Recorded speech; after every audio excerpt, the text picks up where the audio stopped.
We want ST. No ST, no rest. We want ST. No rest, no ST, no rest. Assam আদিবাসী ছাত্ৰ সন্থা বিশ্বনাথ জিলা সমিতিৰ উদ্যোগত আৰু বিভিন্ন জাতীয় দল সংগঠন সমাজৰ সহযোগত আয়োজন কৰা আমি বিশাল গণ সমাৱেশ সৰ্বপ্ৰথমতে আদিবাসী ছাত্ৰ সন্থা বিশ্বনাথ জিলা সমিতিৰ তৰফৰ পৰা আমি অসম চৰকাৰ তথা মুখ্যমন্ত্ৰীগৰাকীক অশেষ ধন্যবাদ জনাইছোঁ আৰু কৃতজ্ঞতা জনাইছোঁ যেহেতু আদিবাসী ছাত্ৰ সন্থা দীৰ্ঘদিনীয়া যি দাবী আছিলে চাহ শ্ৰমিকৰ মজুৰি মাটি পাট্টা আৰু জনজাতিকৰণ ইতিমধ্যে আমি গম পোৱা মতে ভূমি মাটি পাট্টা প্ৰদান কৰিছে দীৰ্ঘদিনীয়া দাবী আজি আমাৰ ভূমি সমস্যা আমি ভূমিহীন হৈ আছিলোঁ এতিয়া আমাক অসম চৰকাৰে যি প্ৰদান কৰিলে ভূমি গতিকে আমি অশেষ ধন্যবাদ জনাইছোঁ অসম চৰকাৰৰ অসমৰ মুখ্যমন্ত্ৰীগৰাকীক আৰু লগতে আমাৰ দুটাকৈ আৰু দাবী আছে জনজাতিকৰণ অনুসূচিত জাতিকৰণ লগতে চাহ শ্ৰমিকৰ মজুৰি বৃদ্ধি লৈ গতিকে অতি শীঘ্ৰে আমি দাবী জনাইছোঁ অসমৰ মুখ্যমন্ত্ৰীগৰাকীয়ে যদি এটা কৰি দিব পাৰিছে আৰু দুটা কিয় ৰখি আছে গতিকে অতি শীঘ্ৰে 2026 চনৰ নিৰ্বাচনৰ আগমুহূৰ্তত যদি আমাৰ জনজাতিকৰণ আৰু লগতে আমাৰ চাহ শ্ৰমিকৰ মজুৰি যদি বৃদ্ধি নকৰে কিন্তু অন্যথা কিন্তু আদিবাসী ছাত্ৰ সন্থাই এনেধৰণে প্ৰতিবাদ কৰিব আৰু গোটেই অল অসমতে প্ৰতিবাদ সাব্যস্ত কৰিব বুলি আপোনালোকৰ গণমাধ্যমৰ জৰিয়তে আমি অসমৰ মুখ্যমন্ত্ৰীগৰাকীক আমি সকীয়াই দিছোঁ আজি আদিবাসী ছাত্ৰ সন্থা যি বিশ্বনাথ জিলা সমিতিৰ পৰা আজি গণসংকাৰ যিটো আমি আজি পাতিছে হয় আমি আশা কৰিছিলোঁ সদৌ অসম আদিবাসী ছাত্ৰ সন্থা যে আদিবাসীসকলক জনজাতিকৰণ যিটো আমি যেনেকৈ আশা কৰিছিলোঁ এনেকুৱা অসম চৰকাৰ ঘোষণা কৰিব বুলি কিন্তু আমি যেটো প্ৰতিবেদনত পঠাইছে যেটো আমি যেটো দেখিবলৈ পাইছো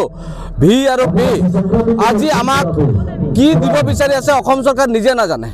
আজি আমাৰ যদি গণতান্ত্ৰিক অধিকাৰ না থাকে ৰাজনৈতিক অধিকাৰ না থাকে আমাৰ যদি শিক্ষাধিকাৰ অধিকাৰ না থাকে আমাৰ যদি মাটিৰ অধিকাৰ না থাকে আমি তাতে এসটি লৈ কিনে কি কৰিম আজি যেনেকুৱা ধৰণত আমি এই জনজাতিকৰণ আশা কৰিছিলো অসম চৰকাৰক আমি ধন্যবাদ দিছো প্ৰতিবাদ দিছে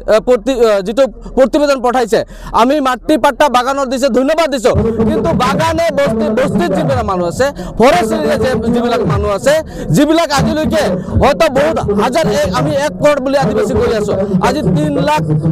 মিনিমাম 3 লাখ মানুহক যদি পাট্টা দিয়ে 80 লাখ মানুহ কত কি কি কৰিব এটো আমাৰ অসম চৰকাৰক আমাক কোৱেশ্চন থাকিলে আজি সদৌ অসম আদিবাসী ছাত্ৰ সন্থাই আমি স্পষ্টভাৱে কৈছো মাননীয় মুখ্যমন্ত্ৰী আপোনাৰ ওপৰত আস্থা বিশ্বাস আছে আপনি যেনেকে প্ৰধানমন্ত্ৰী আমাক 2016 কৈ গৈছিল জনজাতিকৰণ মই 6 মাহৰ ভিতৰত কৰি দিম বুলি কৈছিল কিন্তু আজি এসটি দিয়া টাইমত আপুনি নানান ধৰণৰ আইন বনাই আছে আপোনালোকে আমাৰ আদিবাসী অকল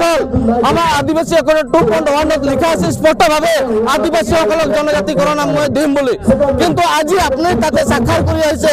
আপুনি তাতে আমাৰ অমিত শাহ তাতে আছিল অমিত শাহ ডাঙৰীয়া নিজে এই চুক্তিত স্বাক্ষৰ কৰা আছে কিন্তু আজিলৈকে কিয়টো আখৰ আখৰ পূৰণ কৰা নাই আজি আমাৰ যিবিলাক শিক্ষাৰ সংগঠন যিবিলাক আছে আমাৰ বিদ্ৰোহী সংগঠনৰ যিবিলাক কেদাৰসকল এই কেদাৰসকলেও আজি 3 লাখ বা 2 লাখ টাকা পাই আজি এনেকুৱা ঘৰতে বহি উলং কৰি আছে কাৰণ অসম চৰকাৰ যেটো আদিবাসীসকলক যেটো জনজাতি আৰু মাটি পাট্টা অল অসমৰ আদিবাসীসকলক দিম বুলি কৈছিল লগতে চাহ শ্ৰমিকৰ দৈনিক মজুৰি আমাৰ 500 টাকা দিম বুলি কৈছিল এতিয়ালৈকে ফুলফিল কৰা নাই যিকোনো খবৰৰ বাবে যোগাযোগ কৰক 7099017330 লগতে 7099017110 নম্বৰত